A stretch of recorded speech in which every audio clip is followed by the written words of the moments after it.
Man's best friend. Everybody knows the saying, and amid all the attention that is paid to adopting, to puppy mills, and so forth, what if I told you that there are still questions about whether there can be enough teeth in dog laws in different states across the country, including right here in Pennsylvania? That's the recent investigative report produced by City and State senior reporter Justin Sweitzer, and he joins us tonight to talk about that report and what the future might look like for our furry friends. That's all coming up right here, right now. I'm Sam Chen, and this is Face the Issues.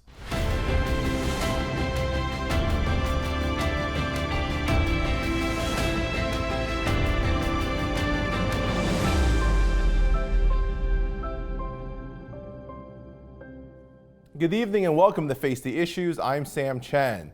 There's a lot of attention paid to the adopt, don't shop movement, to puppy mills, to kill shelters, and yet recently there's the news that broke about a dog rescue out of Virginia that grabbed the nation's hearts.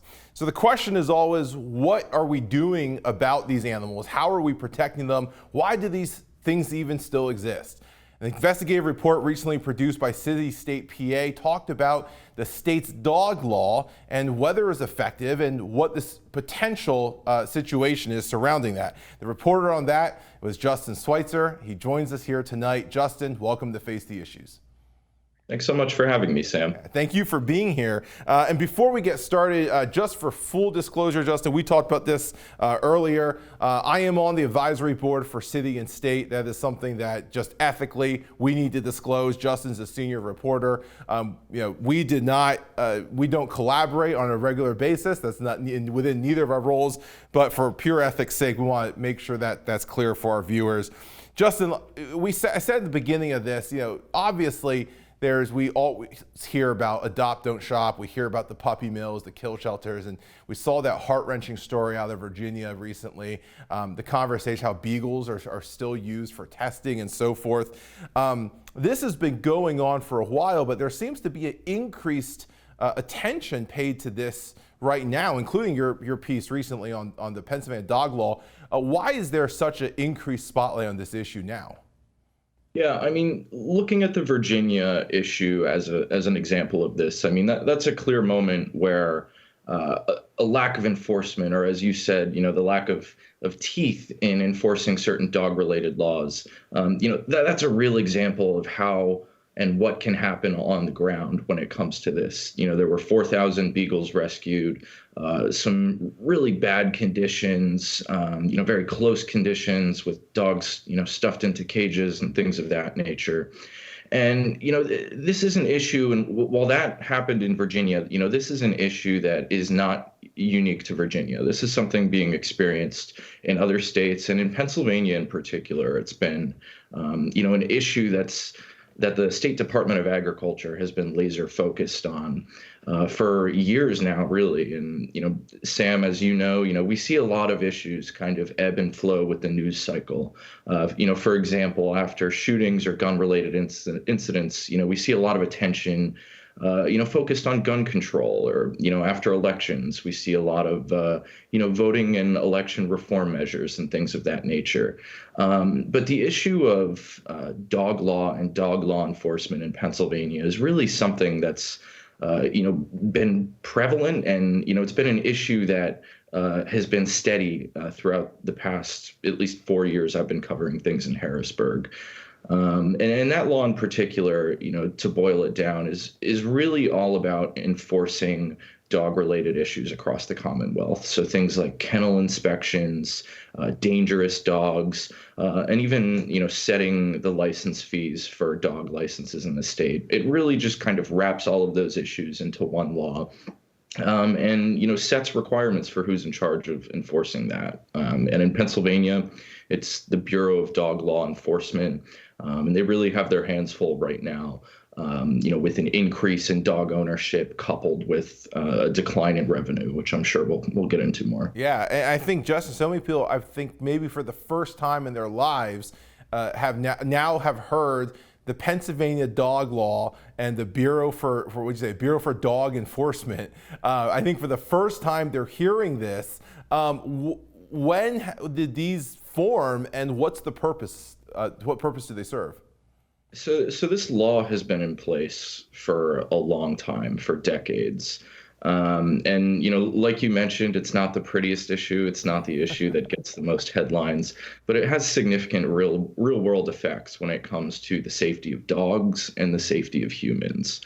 So this law, does set requirements for kennel inspections, for breeder inspections, things of that nature.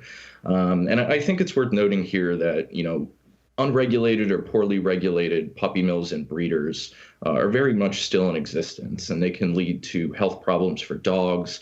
And if these facilities aren't getting inspected properly and regulated properly, they can allow the state's the state's dog population to increase. And that leads to even more struggles with enforcement on potentially more instances where dangerous dogs are out there and a threat to humans. So that's really why this law is in place. It sets these dog license fees, which in turn, the revenue that the state receives from those fees goes toward funding this Bureau of Dog Law Enforcement, as it's called. So that's kind of where things get hairy in terms of funding and enforcement, because we have seen, a gradual decline in dog license revenue in the state. And with the state lacking that revenue, it really puts the state's Bureau of Dog Law Enforcement in a bind because they can't fill open positions, particularly when it comes to dog wardens. There are a number of dog wardens across the state, and ideally, I believe there's supposed to be one for every county. But we've seen some of these wardens double dipping in areas or covering, multiple parts of the state because the Bureau, which is under the purview of the State Department of Agriculture, currently just does not have the funding to fill these positions, which results in poor enforcement. And that's something the department has been pretty open about. They want to improve enforcement. They want to make sure they meet their mandatory kennel inspection requirements. And it's something right now that they just are really struggling to do and can't do to their full ability. And, it's really left some questions about how to address this issue moving forward and to really, provide this Bureau with the resources necessary, to meet its obligations under state law. Yeah, Justin, in your piece in City and State that was just published recently, you used the term a fiscal cliff, that they're really heading toward a fiscal cliff. Has this always been the situation that their funding has had issues, or is this something that's developed recently? So I think it's important to look back to the mid-90s. I believe it was 1996. That was the last time these dog license fees were updated. And so, as required by state law, dog owners are supposed to get their dog's license. And you can get a yearly license, which comes in around $6.50 for fixed dogs, and then $8.50 for dogs that haven't been fixed or spayed or neutered. And then you can also get a lifetime license, which is around $31, $32 for for dogs that have been fixed, and then about $51, $52 for dogs that have not been spayed or neutered. So these are figures and fee rates that haven't been updated since the mid 90s. And even just in the past year or so, we've seen how inflation has impacted the price of everything: groceries, gas, whatever it might be. And so when you look at the dog license fees in Pennsylvania, those haven't been updated since the time I was born, which, goes back, 25, 26 years or so. So it's been a long time, and there have been a lot of changes in how dog ownership works too. I mean, the department and the Secretary of Agriculture, Russell Redding, he'll point to the fact that, during the pandemic, we saw this pretty stark increase in growth in dog ownership, partly because people, were in their homes. They didn't have a lot to do. So a lot of people were getting dogs to kind of keep themselves occupied and, find a sense of normalcy during the pandemic. So we've seen growth in dog ownership. We've seen a decline in dog licenses issued, and we've seen a decline in the revenue. So there's really a 20 to 30-year picture here to look at, where the fees haven't increased, but the costs of operating the Bureau have. So given that kind of discrepancy there, Secretary of Agriculture Russell Redding says, the department's been warning lawmakers about, a fiscal cliff where costs outstrip revenues for a long time. And he said that time's finally here, and that some modest increases, really of a couple dollars, increasing the yearly fee to anywhere from $8, $9, $10, or from, anywhere to $8, $9, or $10, and also increasing the lifetime fee is really a way to kind of give the state the resources they need to tackle this problem, and also, really just start inspecting kennels and tracking dangerous dogs and the like, as they should be doing, but they can't do right now. And just that's my next question, which is, what if this doesn't happen? We're already seeing the effect of this fiscal cliff. There's not, you said it earlier, there's not enough employees, there's not enough staff to be doing the inspections, to be enforcing the laws. What is the pragmatic impact? I mean, this is great, 30,000 foot level, but if our viewers watching this, what is the impact to them as a dog owner, or what is the impact to their local kennel or their local adopting agency? What happens if we don't fix this? Yeah, so I think looking at what's going on right now, because the Bureau of Dog Law Enforcement hasn't had the funding they need to meet their costs, the state has had to shift funding around from different sources. So I believe what the state's been doing right now is using general fund money, which taxpayer dollars, to kind of make up for this lost funding. And, that's not a permanent solution. They can't keep, just moving money from one area and putting it into the Bureau of Dog Law Enforcement. That's going to create gaps and even more funding problems. And so what's likely going to happen as a result is local governments are also going to have to pick up, pick up some additional work and some additional costs. So that means, townships, counties, boroughs. This is all going to have an impact on them and their bottom line. And it's going to mean that instead of dog license money, going toward these enforcement efforts, it means local taxpayers are probably going to have to pick up the bill. That these local government entities are going to have to address some of these enforcement issues, whether it's having police or local law enforcement respond to some of these incidents rather than a state dog warden. I spoke with a woman who's really active in the animal welfare space in Pennsylvania, who said that it takes a long time to get in touch with the state's dog warden to get them to inspect a kennel or a puppy mill or a breeder or whatever it might be. And if this isn't addressed, I imagine those wait times will get longer, and that increases the chance that these dogs will develop major health conditions, and that's something you see right now. Dogs that are stuck in situations where they're being bred so frequently that their bodies can't keep up with it, or they're at these breeders or puppy mills or wherever it might be, and they're not subjected to the safest conditions, kind of like what we saw in Virginia with the 4,000 Beagles. So, if this isn't ultimately rectified in some manner, whether it's increasing the dog license fees or finding some, alternate funding source, I think what's going to happen is you're going to see taxpayers have to foot the bill for these enforcement efforts.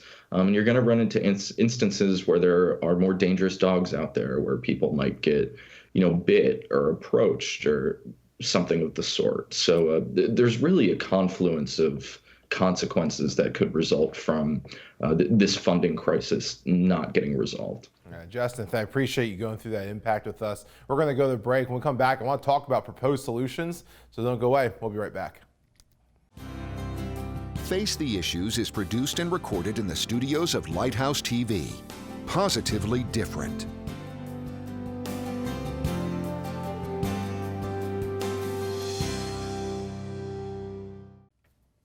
Welcome back to Face the Issues. Justin, thank you again for joining us. I want to turn in this segment to talk about solutions.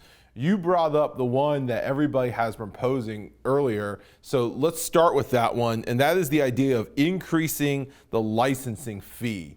You mentioned earlier there's two kinds of licensing fees. There's an annual fee, or you could pay a lifetime fee, and the idea of increasing that fee, which hasn't been done since the 1990s, the why is obvious. This is for revenue. But is this something that you think is viable to go through? Is this something that needs to go through the state legislature? Is it viable to get through? And is this going to be enough funding for them if we are able to do this? Yeah. I think there's definitely a possibility here that this could become a viable option. From speaking with state lawmakers and the Secretary of Agriculture, Secretary Russell Redding told me that the state was literally within inches of reaching a deal on increasing the dog law fees in this most recent budget. It ultimately didn't come to fruition and fell through.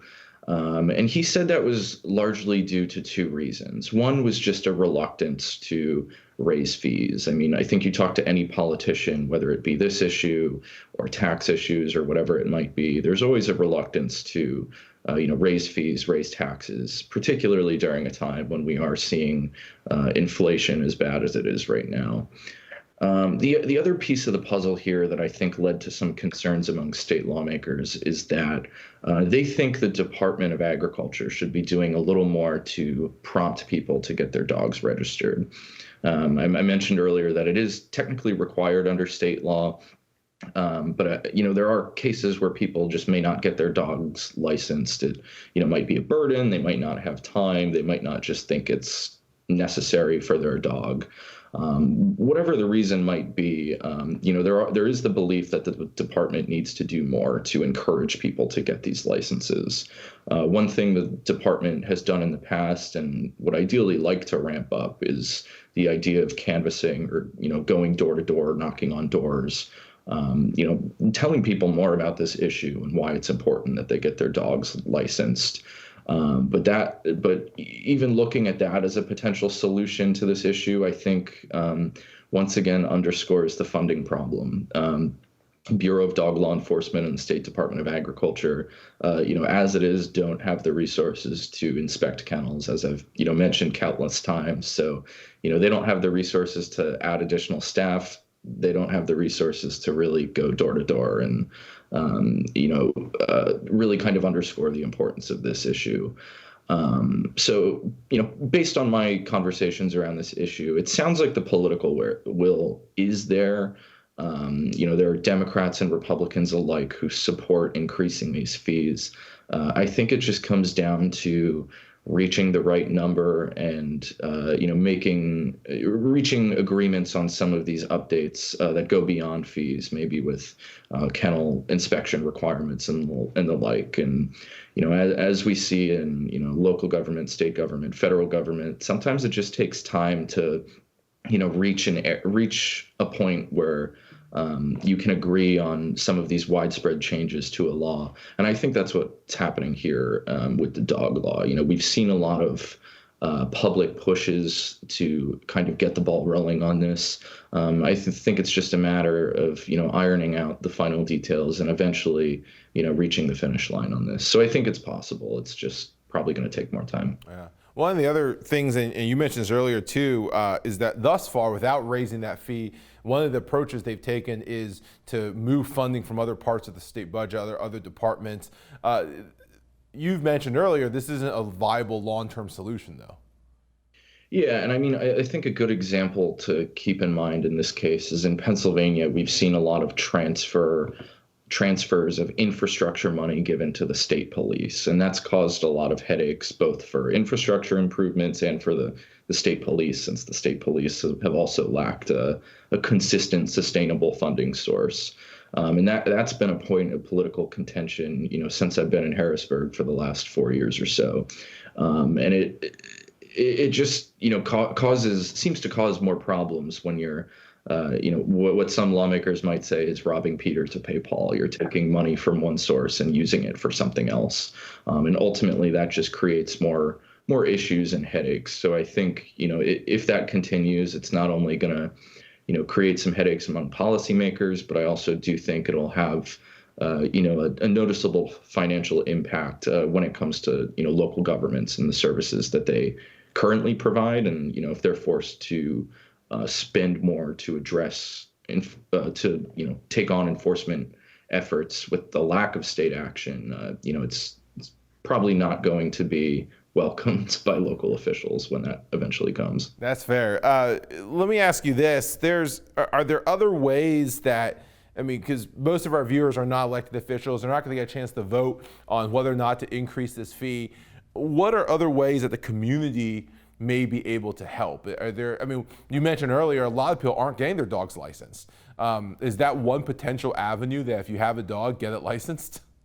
Yeah, I think, most lawmakers and state officials would probably say if you're not getting your dog licensed, that you probably should. I mean, not only does that benefit your dog in the case, if your dog gets loose or gets lost, but it also does help provide for the type of teeth that we've talked about, Sam, inspections of these bad kennels where animals can run into, a lot of health issues just based on conditions, dangerous dogs in the neighborhood. So getting your dog licensed can also probably be looked at like a public service. You're doing your part to, provide some funding to make sure that animals and people are, being kept safe. I would also say, I'm no animal rights, animal rights advocate, but I would imagine a lot of animal rights advocates will direct people to, adopt rather than purchase dogs because, putting money toward purchasing animals that are being bred at a very quick pace or, being, produced at puppy mills will, further incentivize these operations to keep going. So I imagine a lot of animal rights experts would, and advocates would encourage people to, adopt or rescue. I think from a community standpoint, if people, feel strongly about helping to fix this issue, I would say talking to, your state and local officials about it and how it's impacting them could probably, prompt a conversation at the local level and, start to, really educate people about this issue that does so often fly under the radar. Yeah, that's an important one. I think you're right. I think the adopt, don't shop mantra, even to say so many of these investigations do take, look at places where practices aren't being followed, where dogs are being abused, and the more or the less business they get, the less burden is being placed on the department as well. And so, of course, always having that conversation, the community is a great idea. Justin, thank you for that. Thank you for the suggestions, for breaking that down. Don't go away. We'll be right back.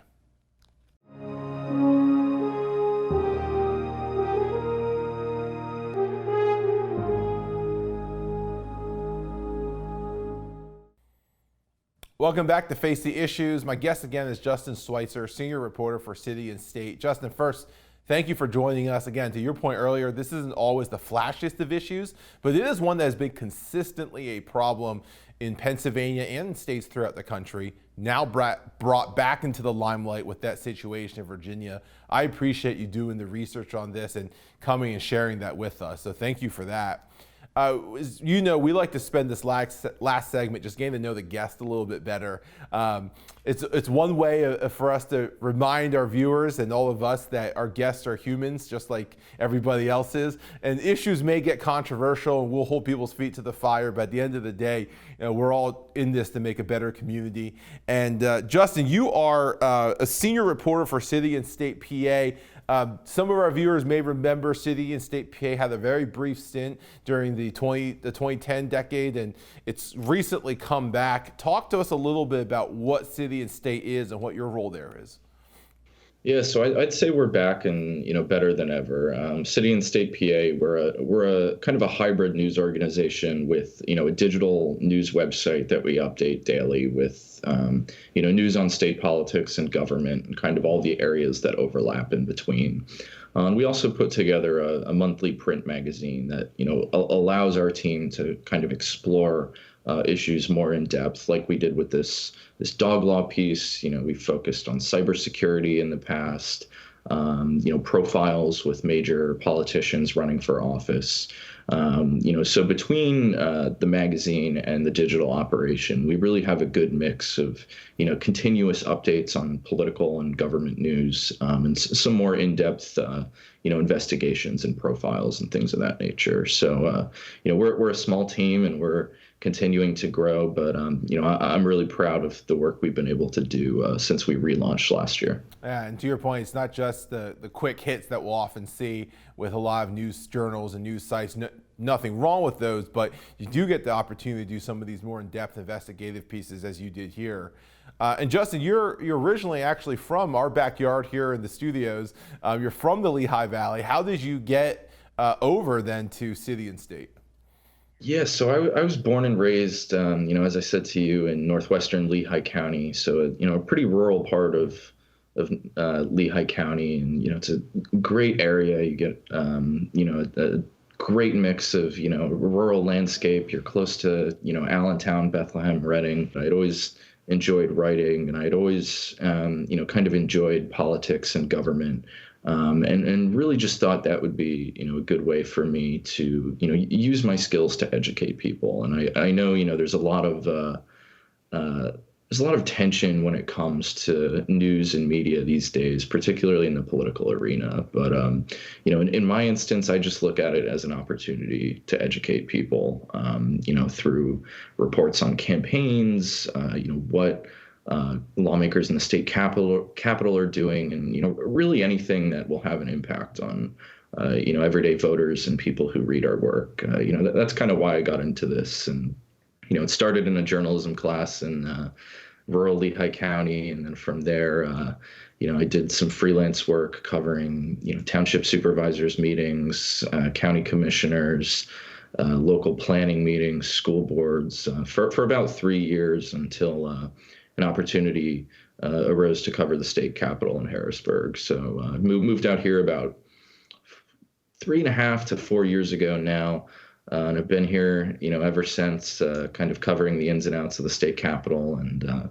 it truly has been quite the time to cover state government. The COVID-19 pandemic really kind of underscored how important state government can be. And, we saw that all across the nation. It was, states who made the decisions on mitigation measures and, how hard to lock things down or how, hard not to lock things down.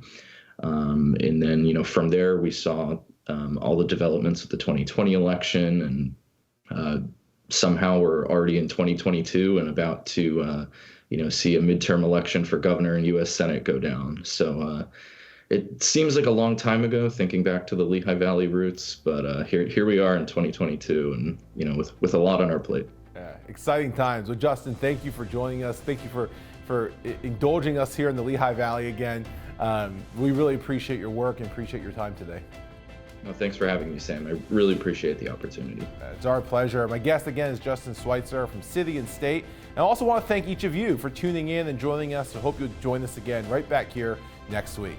On behalf of all of us here at Face the Issues, my name is Sam Chen. Thank you and good night.